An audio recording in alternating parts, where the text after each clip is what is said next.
Speaking of quarterbacks who might move on, Justin Fields. Nobody knows if he's going to be with the Bears or not. What do you think happens to the number one overall pick? I think they're moving on. I think everybody in this draft is enamored with Caleb Williams. I think they're moving on. So you because at various would points would I move on? I don't know. I haven't done enough work on Caleb Williams yet. I got to dive in on him. I've watched all his games, but I want to watch the tape. And would I move on? I probably would not. But the more I dive into it, maybe I change my mind. How much of a breach do you think is a factor is the like resetting the clock for the GM here? Well, I think that you can argue that both ways. On one hand, you're not attached to Justin Fields at all. You can say, all right, bye, man. You're not our guy. Just clean your hands of it. Clean your hands of everything that came before you.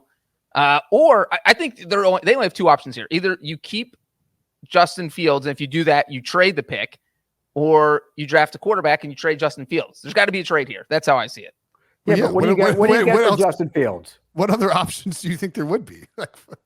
Well, you could hold on to him and let him compete for the year and then get rid of him. Or you could hold on to Justin Fields and not draft a quarterback with the first overall pick, but I don't think that would be a good use of your compensation.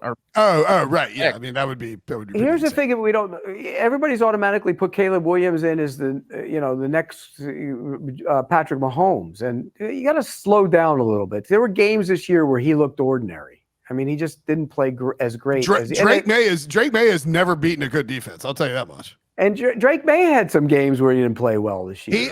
If you go and look at Drake May's played, I think 4 games in his college career, and I'm obviously, I'm a NC State fan, so I mean, like I'm biased against Drake May. I think Drake May's a good player, but he's played, I think 4, maybe 5 games in his career against top 30 defenses, college football defense, college defenses. Yeah, but how many of those came in the beginning of this year when he didn't have the fast wide receiver that's going to be Tez Walker, second round pick? I mean.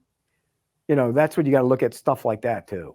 Well, no, I think they were late, but he was not. So like they lost Josh Downs in the draft last year, and then didn't have Tez Walker because of the NCAA stuff for the first month of the season, and he wasn't very good. No, he wasn't. He didn't play that well. And by the way, Caleb Williams against some good teams didn't play that. Caleb Williams wasn't good against Notre Dame. I mean, is there a chance Jaden Daniels goes first overall? No. 0. Caleb Williams is a lock, right? He's going first. He is definitely. I think he's going first. It's just a matter of how much do you love him.